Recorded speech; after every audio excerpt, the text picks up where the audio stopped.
Namaste, I'm Kalshana Advocate. Today I'm dealing with Supreme Court Landmark Judgment 2024. Manhararan Rajwadi versus State of Chhattisgarh 2024. This case relates to Section 106 of Indian Evidence Act. In this case, Supreme Court said that accused cannot be asked to discharge burden of proof when prima facie case was not established by the prosecution. Accused person తన burden ని discharge చేసే కంటే ముందే prosecution has to prima facie case establish చేయాలన్నమాట. అంటే only in 106 of Indian Evidence Act ప్రకారం. అంటే ఈ కేసు దేనికి సంబంధించింది అంటే లాస్ట్ సైన్ థియరీ. ఈ కేసులో అక్యూజ్ వల్ల వైఫ్ చనిపోయే ముందు కొంత టైం ముందు హస్బెండ్ అక్కడ ఉన్నారు, తర్వాత కొంత టైం మిస్ అయ్యారు, మళ్ళీ తను వచ్చారు. కాబట్టి లాస్ట్ సైన్ థియరీ ప్రకారం అక్యూజ్ మీద అక్యూజ్డే మర్డర్ చేశారని అలిగేషన్ ఉంది.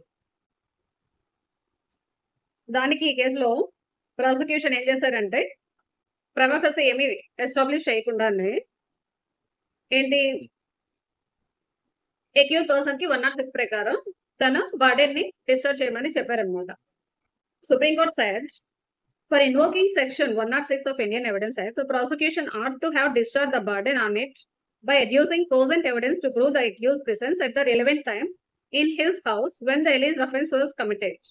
3Z bench said 106 of Indian Evidence Act ని ఇన్వోక్ చేయాలంటే అక్యూజ్ మీద ప్రైమరీలీ ఏం చేయాలంటే ప్రాసిక్యూషన్ ఏంటి ప్రైమా ఫేసి కేసుని ప్రూవ్ చేయాలి.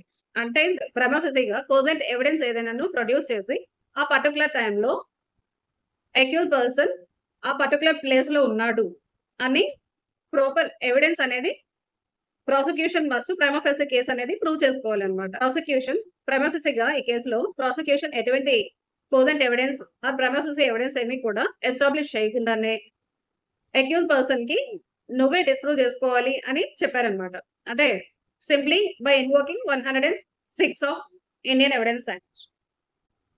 106 is an exception to the general rule. General rule ఏంటి 101 అన్నమాట. 101 the burden of proof is on the person who asserting the existence of fact. ఎవరైతే అసెర్ట్ చేస్తున్నారో పర్టికులర్ ఫ్యాక్ట్ ఉందని వాళ్ళే ప్రూవ్ చేయాలనేది 101. కానీ 106 is an exception to the 101 అన్నమాట. అంటే ఎక్సెప్షన్ అంటే వీళ్ళు ఫస్ట్ ప్రూవ్ చేయరనమాట. 106 ఏం చెప్తుంది? 106 of Indian Evidence act, if any fact is with in the special knowledge of the person, burden of proving the fact is on him.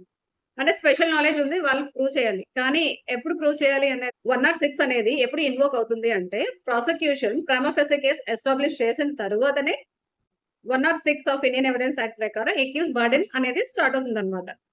Recently Supreme Court delivered another 3Z bench Anees versus State of NCT of Delhi held that Anees versus State of NCT of ఢిల్లీలో Supreme Court ఏం చెప్పింది? 106 of Indian Evidence Act does not observe the prosecution duty of proving the crime committed by the accused person.